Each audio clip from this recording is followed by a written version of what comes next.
So, you want to get into the Sonic the Hedgehog series? Well, be prepared for this blue guy to run your life. While that might be a bit dramatic, Sonic is a very addictive franchise filled with super fun characters and personalities, incredible music, fun fast-paced levels, and great level design, along with having great games, comics, shows, and movies to go through. While I know that can seem a bit overwhelming and straight up confusing, Sonic is coming up on his 35th anniversary next year, so he has over 35 years worth of places to start. So within this video, I'd like to help you make that decision on where you should be starting your Sonic journey. So I'm going to include chapters in each areas of this video where you should start, whether you'd like to start the games, comics, movies, or shows, just in case there's a specific side of the series that you would like to start. Sonic has consumed my life since I was 3 years old, and has always been a huge part of my life and who I am. And I hope the series is as magical for you as it was for me back then. But with that being said, where exactly should you start in the Sonic series? I think the right way to start this video is with the games. Sonic has always been known for his games and is my personal favorite thing about Sonic.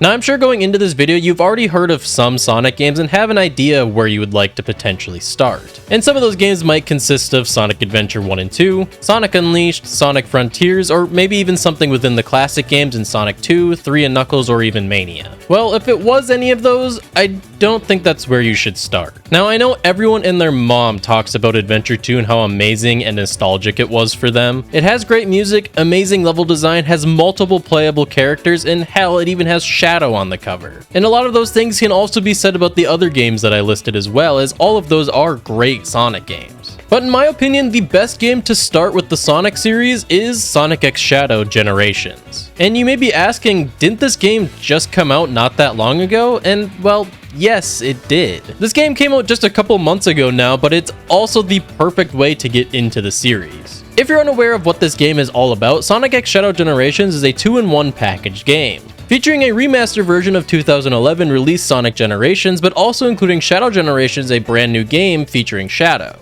But out of the two games that you have available right away to choose from, the best way to start off is without a doubt Sonic Generations, where you run through Sonic's past, helping Sonic restore time and get back to his own. This game features 9 stages that go through fan favorite stages of past Sonic games. Each of these stages were handpicked and voted by fans to be in this game, so you without a doubt are definitely getting some of the best stages that the Sonic series has to offer. And it really just shows you what Sonic is all about and exposes you to some of the best stages. But each of these stages feature 2 acts, where the first act is played by Classic Sonic, a shorter, younger, past version of Sonic from the classics, and Act 2 is played by Modern Sonic, the older, current version of Sonic. But each of these acts follow a theme. The first act is completely 2D like the older classic games, where alongside Sonic also has his jump, spin dash, and drop dash, which will help you get through the stage. And a word of friendly advice, really use the spin dash a lot, as this is by far the most broken move Sonic has in the game, and makes running through these stages so much easier and more enjoyable. And if you really want to get that sense of feeling fast in Sonic games, the spin dash is going to help you do that. Just be careful at times because it is extremely fast, especially when you're getting to later stages like Crisis City or even Planet Wisp, as some stages are definitely more platformy than others. But when we're introduced into Act 2, we move into Modern Sonic's gameplay, and this is where we're introduced into 3D. Modern Sonic does have mostly 3D in his stages, but there are times that he will go into 2D sections for each of his stages. So no stage is truly 100% 3D. But I will say that Modern Sonic is definitely the highlight of this game and is definitely the most fun that I have playing Sonic Generations. And I think that's a pretty common opinion when it comes to Sonic Generations, as most people do prefer the Modern Sonic gameplay opposed to Classic, but both are good in their own rights. But besides 3D, the noticeable difference is going to be the homing attack, where you can destroy enemies with ease, where if you press jump and then the square button, or the X button if you're on Xbox, or the Y button if you're on Switch, kind of funny how they're all different, Sonic will home in onto an enemy, allowing him to go right to him and destroy that enemy. This can be really a saving grace, or potentially a way to get to an upper pathway that might be a little bit easier to get through the stages or be able to clear it faster. But if Sonic doesn't have a homing reticle or any enemy to attach onto, he'll just do a slight dash in the air. This can still be used very well to be able to progress through different areas of the game. So keep that in mind, as this is definitely going to be your best friend when it comes to moving through stages. The other option is going to be the stump, where Sonic can slam onto the ground, making him stop, but will also destroy any enemies nearby that he lands on. This is really utilized a lot because Sonic will stop on a dime if you use the stump. So if you ever feel like you're moving too fast, or if you see some bottomless pit coming up that you feel like you're going to fall into, jump up and press stump and you'll instantly stop. Or here's even a cool hint for when you go through Green Hill Zone Act 2 for the first time. You can break through the bridge in the first stage to go into a secret pathway for modern Sonic. This game definitely has some cheeky and hidden pathways, so definitely keep your eyes peeled for any shortcut that you can take in the game. And also, don't feel discouraged if you don't find them, because they are really hidden sometimes. I don't know how anyone was supposed to guess that you can just stump through a bridge like this. But he also has the drop dash, very similar to classic Sonic. These are features that were really big in Sonic Mania and ended up making their way over to Sonic Frontiers and now Sonic Generations. I will say that this move is not very useful for either of them. It's more useful for classic Sonic, but this is performed by Sonic jumping up in the air and then holding Sonic's jump button and then releasing it when he hits the ground, allowing Sonic to roll forward and kind of perform somewhat of a spin dash. This move just isn't that great comparative to the spin dash and how fast it can go, and also the boost that we'll talk about here in a few seconds. So I wouldn't say that this is something that you need to be super worried about.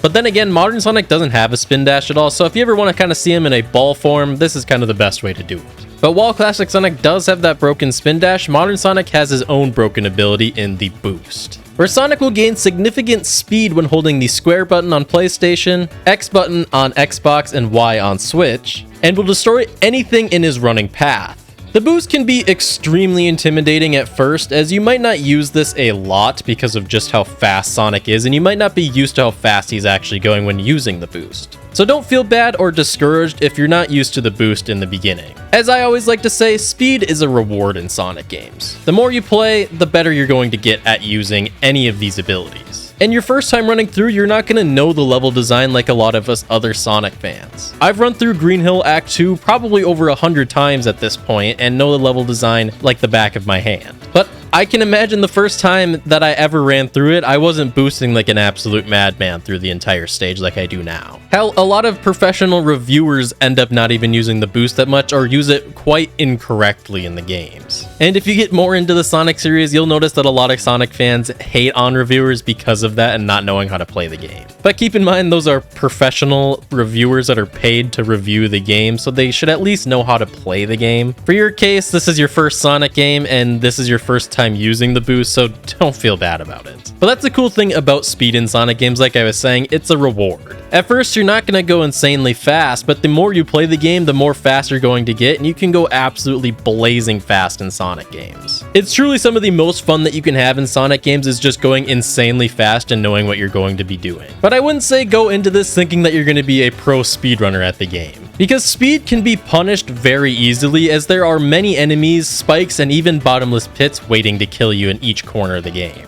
Another thing that I would suggest having turned on is Omochao and the control tutorial. As anything I didn't list when it comes to any of the abilities that classic or modern Sonic has, the game will teach you and is very user-friendly on that.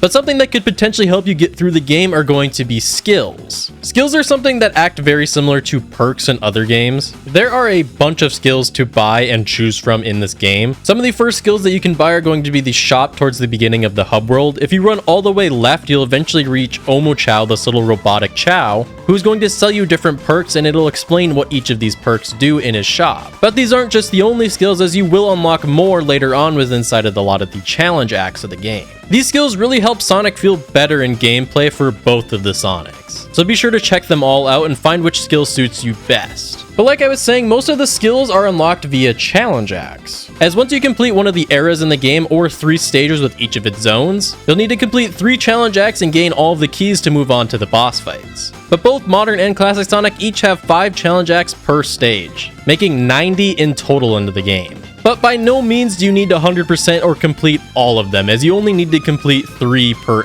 era.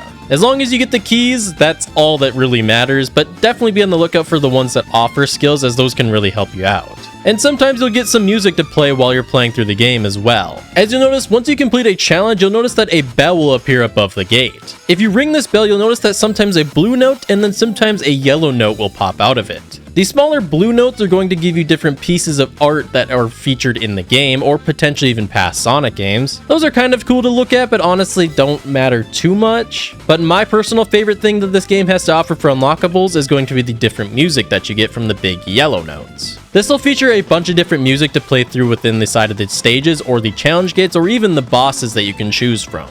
As once you enter any of those, it'll give you an option to change the music for that stage. Your first time running through, I definitely think that you should probably just stick to the default music for each of these, as it gives you more of that experience and the actual music that it's intended to play through all of this. But if you go back and listen to tracks like Live and Learn, Open Your Heart, I Am All of Me, and many others that this game has to feature, you're going to notice that there's a pretty common trend that Sonic has incredible music all the way through, as there are very rarely games that have bad music. It's genuinely one of Sonic's most consistent things, is good music.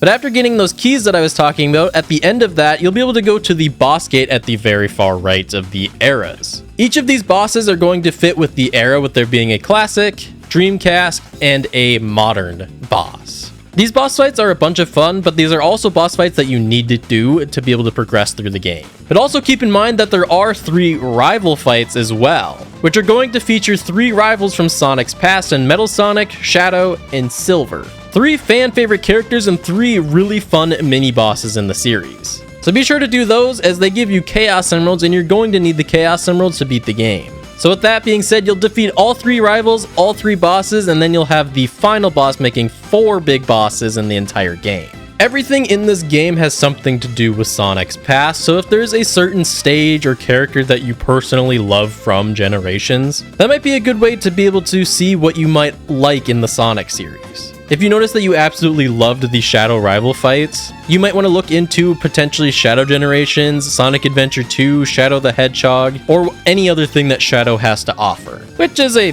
pretty common thing considering that Shadow is one of the most popular characters at this point, and for good reason. But Sonic Generations genuinely just gives you an absolutely great understanding about what the series is about, and truly enjoy everything that this game has to offer from head to toe, as everything about this game is amazing. This is genuinely one of the best Sonic games and an absolute blast to play through. I played through this game many times, and every single time I have an absolute joy doing so. So much so that I would even say that this might even be my personal favorite Sonic game. It's also just a huge bonus that this happens to be the best way to get into Sonic when you're going into the games. But honestly, just sit back and enjoy the ride that Sonic Generations is going to take you on, because it's incredible. But of course, staring at you in the face every single time you boot up the game is the bonus game in Shadow Generations. This is a great second game to get into, as it follows a lot of things in Sonic Generations. But similar to Sonic Generations, Shadow must run through his past, but also go to some places that he's never been before, in trying to stop one of his creators, Black Doom, from manipulating the timeline and causing chaos. Shadow runs through 6 stages, technically 7 if you want to include the DLC, but with each having a second act like Sonic Generations. But things are in reverse for Shadow when it comes to the acts. While there isn't a classic Shadow helping him out, Act 1 is mostly the 3D with some 2D sections like modern Sonic, and Act 2 is going to be similar to classic Sonic where everything is in 2D. The somewhat nice thing is Shadow's gameplay doesn't change at all when it comes to the acts. While sometimes you're in 2D and sometimes you're in 3D, his moveset is still completely the same. So within each of these stages and acts, he will have the boost, the Chaos Snap, which performs very similar to the homing attack, and his Chaos Spears, which allow you to hit switches and stun enemies. But one of the best parts of this game is what Shadow unlocks while progressing through the game, and that's the Doom powers. Shadow unlocks 5 Doom powers in the game that make the gameplay better each time you acquire one, and even giving him a pretty badass look. While I'm not going to spoil all the Doom powers or how each of them look, I will say every single one of these Doom powers does not disappoint and makes the game super enjoyable. So definitely look forward to being able to acquire each of the Doom powers. But alongside stages and powers, he also has 4 boss fights that you must complete that are from Shadow's past. And some of those characters from his past are Metal Overlord and Mephiles the Dark, some of the coolest villains inside of the entire series. All of these bosses are incredible and so much fun to play through, and are genuinely some of the best bosses you will have in the entire series. So this is another game that you're going to be introduced into a lot of really cool characters. You also have White Space, which is going to be the main hub world of the entire game, where unlike Sonic Generations, it's completely 3D and you can free roam to wherever you want. Sonic Generations, it's just a 2D area with stage entrances alongside the challenge acts above the stages. Within Shadow Generations, you'll have a bunch of collectibles and chests to unlock, different art, music, and even give you some backstory on some older Sonic games that are hidden throughout the hub world. But keep in mind that these chests don't open for free. You'll have to earn keys for the chests in each of the stages and acts that it has to offer, featuring a set amount of collectibles scattered around the stage, usually in shortcuts. There are 3 different types of keys that you can unlock inside of these stages. The first one being the yellow music note that allows you to unlock the yellow chest, the blue paintbrush that allows you to unlock blue chests, and a green book that allows you to unlock green chests. Be sure to grab these when you can, as it unlocks some really cool features in the game. And alongside that, you'll also learn a lot about Shadow's past, and even present. And while at times Shadow's lore can definitely be extremely confusing, there's a reason why everyone loves this black hedgehog. I mean, look at him, his red highlights, his air shoes, his edgy personality, his deep lore, and I can go on why Shadow is amazing. But this character, just take my word for it, is great, and this game is truly one of the best Sonic games there is. It is another great game just to get into the series. I just highly suggest that you start with Sonic Generations and then work your way to Shadow Generations. Looking at you, viewer, who skipped to the Shadow part of this video. But I know some people will try to steer you in a different direction on where you should start in the Sonic series for the games. But in my opinion, this is easily the best game to get into the series, and hopefully people in the comments will back me up on that. But if you have any questions on games or where you should potentially start, or maybe saying that you don't want to start with Generations, ask away in the comments and I'd love to help you, or I'm sure a lot of other viewers would love to help you. The Sonic series is great, and there definitely is a lot of places you can start. This is just my personal recommendation on where you should start. But games like Sonic Adventure 2 or even Sonic Mania are also great places to start depending on which side of the gameplay style that you really are interested with the Sonic series. So don't feel like you need to follow exactly what I'm saying to a T.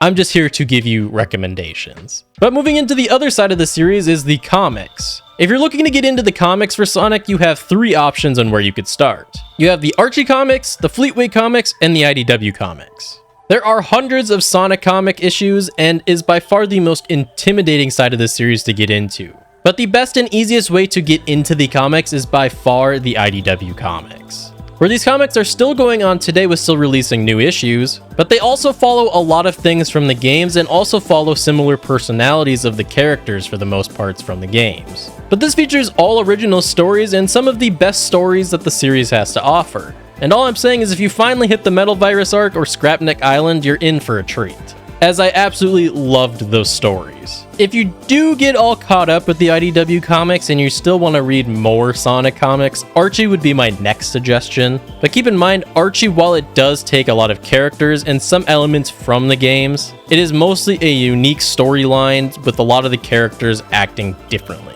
As you'll notice sometimes that Sonic is much different than he acts in the games, or any character for that matter. So when it comes to starting the Archie comics, you have 2 choices on where you can start. You can either start with issue 1 where it all began, and work your way through the entire series. Or in my suggestion, you should start at issue 252, where the entire comic was rebooted as unfortunately the previous writer for the Archie Sonic comics sued the comics for allegedly stealing his characters. But never mind that. The Archie comics are written much better after issue 252, and I think that's where you should start. And maybe if you're really interested into the original stuff, maybe circle back to the original stuff later on down the road, as the reboot is more game-inspired and more modern characters that follow more of their personality now. Fleetway comics do have its charm if you're interested in that, and have some great moments, but it is quite old and isn't the greatest introduction into the Sonic comics, but definitely is another comic that you can explore if you end up getting caught up on IDW and Archie. But switching things over to the movies and shows, I decided to put these together as I thought they are both ways that you can kind of watch Sonic on the big screen. But Sonic has 5 shows and 4 movies, with the most popular shows being Saturday Morning Cartoon Sonic and Sonic X, a more anime take on Sonic.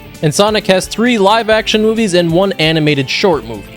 But I think everyone can agree that the absolute best way to get into this side of the series is definitely the live-action movies. These movies have great original stories alongside having great-looking characters, even though it wasn't always that way. But this also includes amazing actors like Jim Carrey, Keanu Reeves, Ben Schwartz, and many more incredible characters and actors. You can binge through these movies pretty quickly, and each movie is better than the last. which is kind of rare for movies. Usually the original is the best. But the third movie is by far the best and a great way to be introduced into Shadow. But if you do get through these movies really quickly, as you definitely can binge them pretty quickly, if not just in a day, I'd recommend going through all of Sonic X, where Sonic X features some of the best takes on each of these characters, but also really good voice acting for each of them.